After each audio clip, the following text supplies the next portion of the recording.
Bonjour à toutes et à tous, j'espère que vous allez bien. Aujourd'hui, on se retrouve pour les premières huitièmes de finale. Alors, je ne sais pas s'il y aura d'autres vidéos pour la Ligue des Champions, Ligue Europa, etc. Parce qu'en ce moment, c'est pas trop ça. Enfin bref, aujourd'hui, on se retrouve tout de même pour les deux matchs. Donc, Milan AC contre Tottenham et le PSG contre le Bayern. Donc, à savoir que bien évidemment, ça reste mes avis et que pour la petite Ligue des Champions, je vous propose deux pronostics par match. Donc on va commencer avec le Milan AC. D'ailleurs, n'hésitez pas à me mettre dans les commentaires tout simplement votre pronostic pour ces matchs-ci. Et donc, Milan est donné ici favori, cote à 2,50. Du côté du nul, on a 3,25 et Tottenham 3,05. Alors, si on regarde un petit peu la forme actuelle, on voit quand même que du côté du Milan, malgré leur dernière victoire là, ce week-end contre Torino sur le score de 1-0, ça faisait quand même 7 matchs qu'ils n'avaient pas gagné. Du côté de Tottenham, c'était plutôt bien. Bon, ils ont fait une défaite ce week-end quand même contre Leicester 4-1, qui leur a peut-être mis un petit coup au moral, mais j'ai un petit peu du mal à voir pourquoi Tottenham a une cote si haute. Personnellement, j'aurais plus vu des cotes à plus proches l'une de l'autre. Après, bien évidemment, ça reste mon avis. Si on regarde un petit peu les probabilités de victoire, 38% pour le Milan, 30% pour le nul, 32% pour Tottenham. Alors, il faut savoir que ces deux équipes se sont affrontées 4 fois. La dernière fois, c'était en 2018, donc clairement, ça date. Et surtout, ces 4 fois, Milan n'a pas réussi à mettre un but et Malny à repartir avec une victoire. Après, ça date de 2018.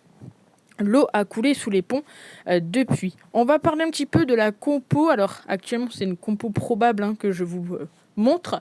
Donc, n'allez pas jouer sur des potentiels buteurs, etc. avant d'avoir la compo officielle. Donc, du côté des absents, du côté de Milan, on a donc Bennacer qui est incertain. Alors, sur certains sites, on peut le voir comme potentiellement titulaire. Sur d'autres, non. Donc, on va le laisser ici incertain. Bien évidemment, absent Maignan, Florenzi, Ibrahimovic et Dest. Et en incertain, on a également Tomori. Du côté de Tottenham, on a Bentancur qui s'est blessé donc, contre Leicester. Bissouma. On a également Hochberg qui, lui, est suspendu. En absent, on a Lloris et Sessegnon. Donc voici un petit peu la compo qu'on pourrait avoir, avec notamment un duel de gardiens qui va jouer sa première Ligue des Champions avec... cette saison, son premier match de Ligue des Champions avec leur club. Donc Mirante d'à côté et Forster. Alors, je ne sais pas ce qu'il vaut vraiment Forster. En tout cas, il a pris quand même 4 buts contre Leicester et il a eu la pire note de l'équipe. Donc après, en sachant qu'il s'est pris 4 buts en tant que gardien, etc., on sait très vite que leur note chute. Donc je ne sais pas trop ce que ça vaut. On a également Matassar qui pourrait faire également son premier match de Ligue des Champions avec Tottenham. Sinon, pas vraiment de grosses surprises. D'un côté comme de l'autre, de bons attaquants, Giroud et Kane. Ensuite, on a Son, Kulusevski, Perisic, donc Skip, Royal, Davis, Dier et Romero du côté de Tottenham. Du côté de Milan, donc on a Leao, Diaz, Salemaker, Tonali, Kronic, Hernandez, Gjer, Kaloulou et Calabria, et bien évidemment dans les buts, Mirante.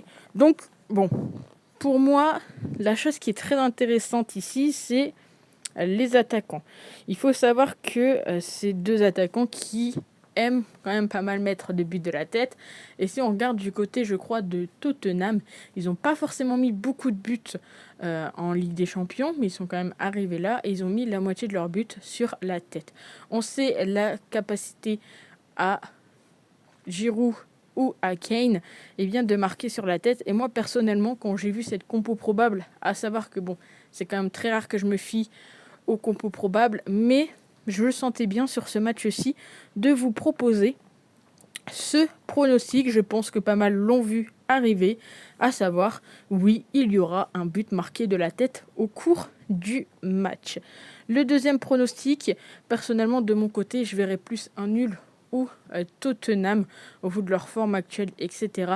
Donc je vais rester bien évidemment sur mon avis, le nul ou Tottenham qui est coté à 1,52. Encore une fois, n'hésitez pas vous à me dire dans les commentaires ce que vous en pensez. On passe au match du PSG contre le Bayern Munich. Alors, du côté du PSG, on le sait, en tant que Français et Françaises, on aimerait tous qu'ils aillent un peu plus loin, même si on sait également que personnellement, je ne suis pas une fan du PSG, j'aime pas trop le flow médiatique des fois qui sert à rien autour d'eux. Mais bon, ça reste le plus grand club en valeur monétaire, on va dire, de France. Et également un des clubs qui nous représente le plus souvent dans des grands championnats. Mais encore une fois, il y a pas mal de petits couacs. On savait, Mbappé n'était pas présent. Maintenant, on nous dit que peut-être qu'il sera présent. Donc, encore une fois, pour Mbappé, on attendra la compo. On attendra de voir s'il sera sur le banc ou ce genre de choses. En tout cas, pour l'instant, le PSG n'est pas donné favori par les bookmakers. 2,85 contre 2,50 pour le Bayern. Et pour le match nul, 3,70. Si on regarde un petit peu leur forme, on l'a vu, en tout cas pour ceux qui habitent en France, du côté du PSG, c'est un petit peu en moins bonne forme. Après, ils ont, entre guillemets, l'excuse des blessés et d'un mois de février très chargé.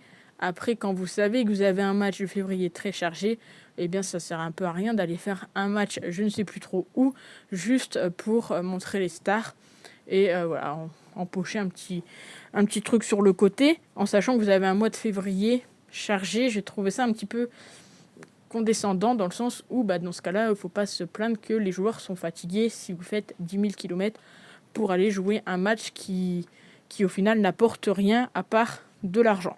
Bref, donc ils ont perdu contre Monaco, ils ont perdu contre l'OM, mais encore une fois, il y a le fait des blessés et il y a le fait tout simplement du calendrier chargé du PSG.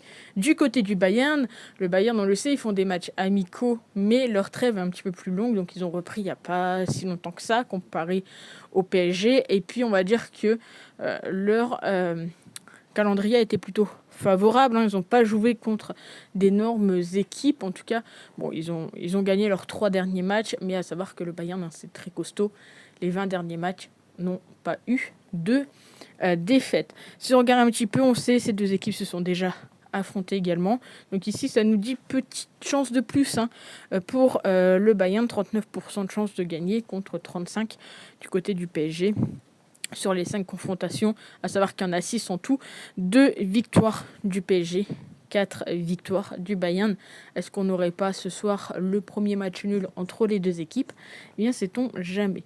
On va quand même parler un peu de la compo. En tout cas, je vais vous montrer un petit peu ce qu'il en est. Donc, du côté du PSG, 2 absents sûrs, Sanchez et Mukiele. Et ensuite, on a Mbappé, donc, qui a été dit aujourd'hui apte. Enfin, ce matin, il était à peu près apte, on ne sait pas trop. Et Messi qui était incertain, sauf qu'on va le voir dans la compo probable. Après, ça reste bien évidemment une compo probable. On sait, il y a plein de sites qui vous proposent des différentes compos. Du côté du Bayern, quand même, 3 absents un peu plus importants. Hernandez, Neuer, Mané et bien évidemment, on n'oublie pas Masraoui. Donc, du côté de la compo, voilà ce qu'on pourrait avoir. Alors, du côté du Bayern, donc ça serait Sommer à la place du coup de Neuer. Mais ensuite, donc, Cancelo, Upamecano, De Ligt, Davis, Goretzka, Kimmich, Gnabry, Musiala, Coman qui est plutôt en bonne forme et Müller donc en pointe. Et du côté du PSG, Donnarumma, Ramos, Marquinhos, Danilo Pereira, Hakimi, Ruiz, Verratti, Mendes, Vitinha et enfin en pointe, on aurait donc probablement Messi et Neymar. Donc ça, c'est du côté des compos. Du côté des pronostics, moi, il y a un pronostic que j'aime bien jouer avec le Bayern. C'est tout simplement un pronostic avec la mi-temps. Personnellement, je vois bien le Bayern gagner à la mi-temps. En tout cas, s'il y a match nul, on sera remboursé. Après, encore une fois, je vous l'ai dit, en tant que Française, même si je ne suis pas fan du PSG, on est quand même fiers d'avoir une équipe qui nous représente à ce haut niveau. Donc, si mes pronostics ne passent pas, ça serait dommage parce que je perds un peu d'argent. Mais, entre guillemets, c'est gratifiant pour la France et en tant que Français et Française. Donc, mon deuxième pronostic, Encore une fois, c'est un peu contre le PSG. Alors désolé pour tous les fans du PSG, encore une fois, hein, pas parce que je pars sur ces pronostics-là que je ne veux pas la victoire du PSG, je préfère le dire et le redire. Je veux partir tout simplement sur le fait que le Bayern marque au moins 2 buts contre cette équipe du PSG. On le sait d'un côté comme de l'autre, on peut très facilement avoir les deux équipes qui marquent. Le problème, c'est que la cote, elle n'est pas forcément très intéressante. Après, personnellement, je vois bien un beau match à but. Pour la Saint-Valentin, ça serait super. Mais pourquoi pas également un match nul entre les deux équipes.